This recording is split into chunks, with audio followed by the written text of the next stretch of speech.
మరి గన్మెన్లు మీకు ఏదో మేము కొడాలి నాని నీకు సాష్టాంగం చేసి తెచ్చుకున్నాము గన్మెన్లు అని చెప్తున్నారు. అసలు ఈయన మాట్లాడేటివి ఎట్లుంటాయంటే పొంతనుండదు.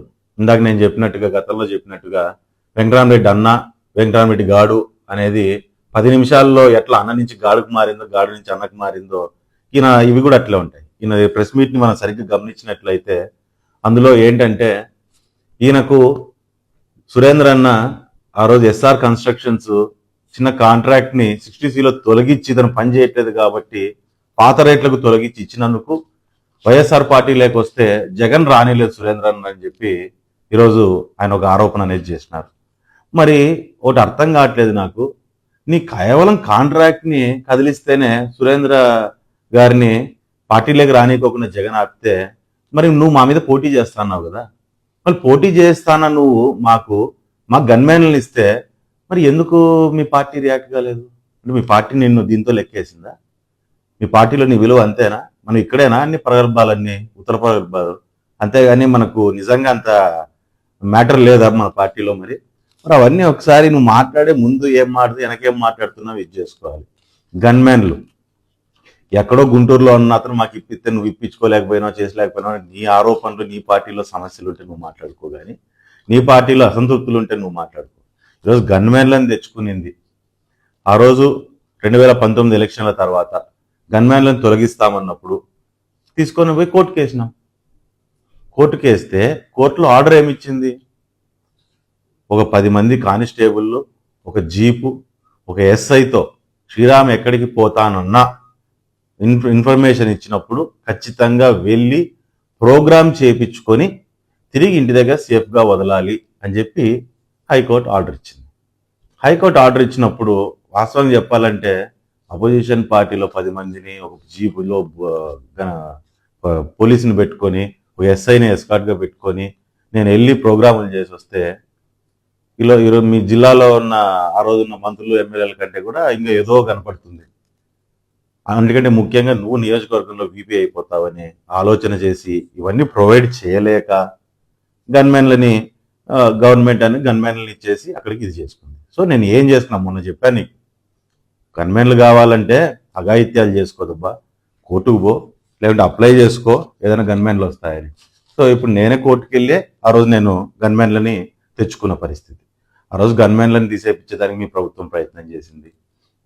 ఆ రోజు మా మీద కేసులు పెట్టింది, 26 కేసులు పెట్టింది నా మీద. మరి అదే రకంగా కరెక్ట్గా కరోనాలో అరెస్ట్ చేయాలనే ప్రయత్నం కూడా నా మీద ఎన్ని చేసినా, ఈరోజు మీరు రాజారెడ్డి రాజ్యాంగాన్ని ఈరోజు నువ్వు మాట్లాడుతున్న కొత్తగా మాట్లాడుతూ చూసి సాలైంది రాజారెడ్డి రాజ్యాంగం. నువ్వు కొత్తగా తోడు రాజ్యాంగాన్ని తీసుకొస్తే చూసేదానికి జనాలు కూడా ఊరికే ఏం లేరు. రాజారెడ్డి రాజ్యాంగం అంటేనే 11కు తొక్కింది, పీకి అవతల బారేసింది మిమ్మల్ని రాజారెడ్డి రాజ్యాంగం అన్నందుకే. ఈరోజు నువ్వు తోపుది రాజ్యాంగం అని చెప్పి తిక్క మాటలన్నీ తిక్క కూతురన్నీ కూస్తాను. నువ్వు ఎన్ని ప్రయత్నాలు చేసినా, ఎన్ని ఇబ్బందులు పెట్టాలని చూసినా, నీ గవర్నమెంట్ ఎన్ని ప్రలోభాలకి గురి చేయాలని ప్రయత్నం చేసినా ఎక్కడ ఏం తగ్గలేదు. ప్రజల కోసం నిలబడ్డాం, ప్రజల కోసం మేము పోరాటం చేశాము, ప్రజల సమస్యల మీద మేము పోరాటం చేశాం. ఒక విషయాన్ని నువ్వు బాగా గుర్తుపెట్టుకోవాలా. ఈరోజు మైన్స్ అంటావు, బిజినెస్లు అంటావు, అన్నీ జరిగిపోయినాయంటావు. గతంలో నీ గవర్నమెంట్లోనే నాకంటే మీదే బాగా జరుగుతుందని చెప్పని నీ అసంతృప్తిని నీ గవర్నమెంట్ నువ్వు వెలగెక్కే పరిస్థితి తెస్తున్నావు. ఎస్, నువ్వు ఎన్నోసార్లు నా మైండ్ల మీద రైడ్లు, నాకున్నవి 2 క్రషర్లు, అవి నావి కూడా కాదు, మా అనుచరులు, మాకు బంధువులు వాళ్ళు ఉన్నాయి క్రషర్లు. వాళ్ళ మీదకు నువ్వు ఎన్నిసార్లు దాళ్ళకు పంపించలేదు, ఎన్నిసార్లు దాళ్ళకు పంపించావు, ఎన్నిసార్లు ఫైన్లు వేయించావు. ఎన్ని వేయించినా లీగల్గా నువ్వు రాజారెడ్డి రాజ్యాంగాన్ని నమ్మితే మేము అంబేద్కర్ రాజ్యాంగాన్ని నమ్మాం.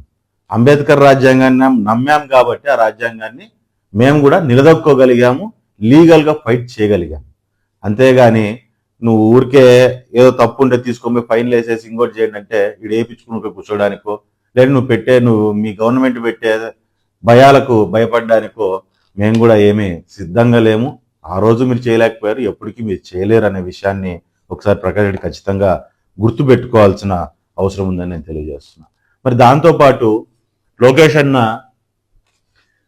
అన్న టీంని మార్చుకోవాలి అని చెప్పి పెద్ద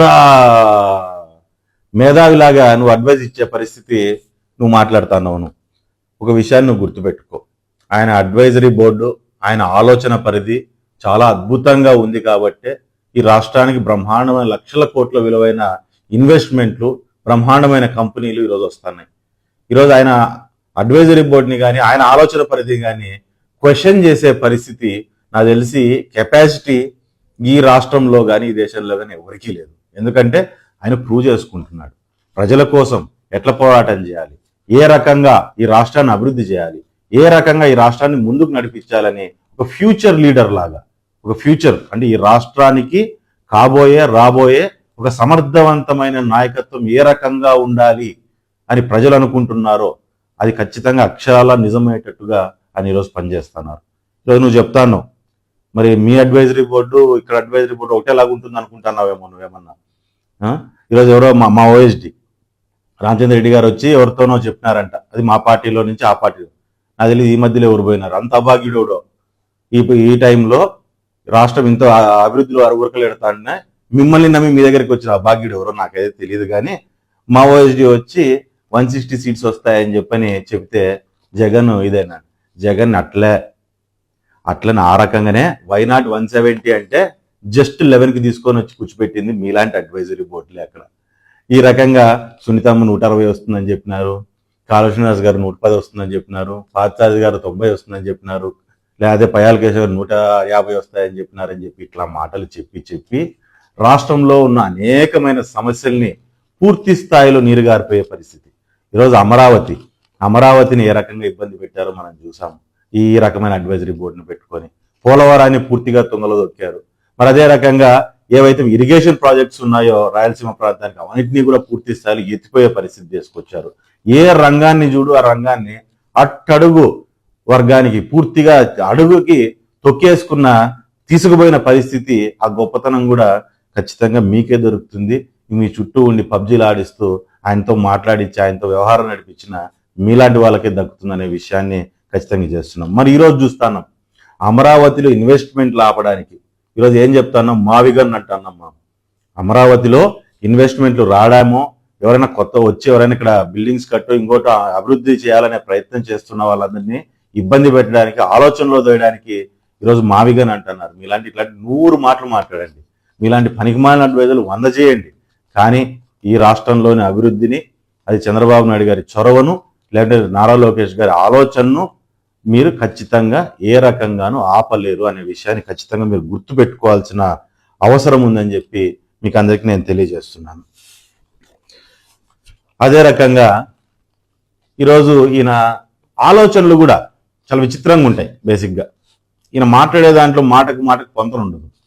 ఆలోచనలు కూడా చాలా విచిత్రంగా ఉంటాయి. బూర్జువా ఆలోచనలు, ఇంత బూర్జువా ఆలోచనలు మార్చుకోవాల్సిన అవసరం ఉంది. ఈ కాలం ఏంటంటే జెన్జీ కాలం.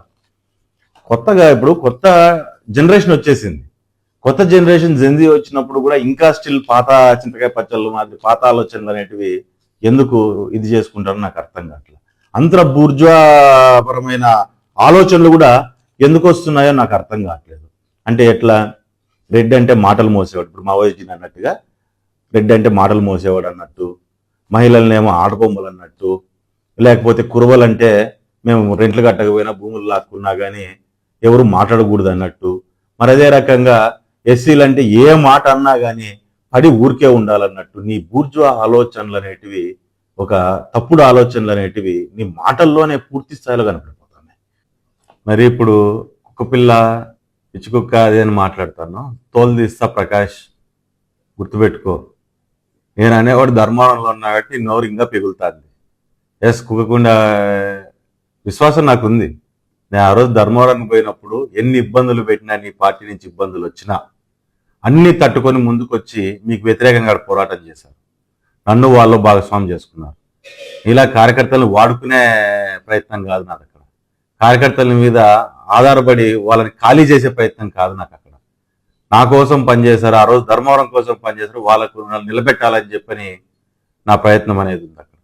నేను అనేవాడు అక్కడ కాకుండా ఇక్కడ ఉండుంటే ఒకసారి ఆలోచన చేసుకో ఎట్టుండేదో. 19లో అంతకుముందు ఎలక్షన్ మారంగానే ఊర్లో వదిలిపోయిన పరిస్థితులు గుర్తు చేసుకో ఒకసారి నువ్వు. మరి దాంతోపాటు ప్రేమలేఖలు అంటాను, ప్రేమరేఖలు పైకి రాస్తా అంటాను.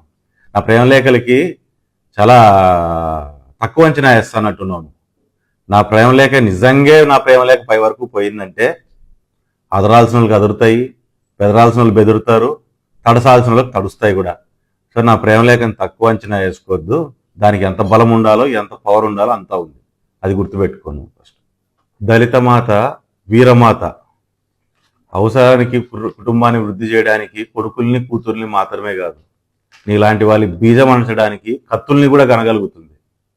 వస్తున్నాయి, నువ్వు కించపరిచి మాట్లాడినా తప్పెట్లు వస్తాయి, నీ గుండెలు అదిరే శబ్దంతో వస్తున్నాయి, దాంతోపాటు చెప్పులు కూడా వస్తున్నాయి. అన్నిటికంటే ముఖ్యంగా నువ్వు సమాధానం చెప్పాల్సిన వ్యక్తి మా సోదరుడు రాజు వస్తున్నాడు. రాజుకి సమాధానమే చెప్తావో, చెప్పు దెబ్బే తింటావో, చెప్పులు దండేసుకుని ఊరేగుతావో సిద్ధంగా ఉండు కొడక సమాధానం చెప్పడానికి.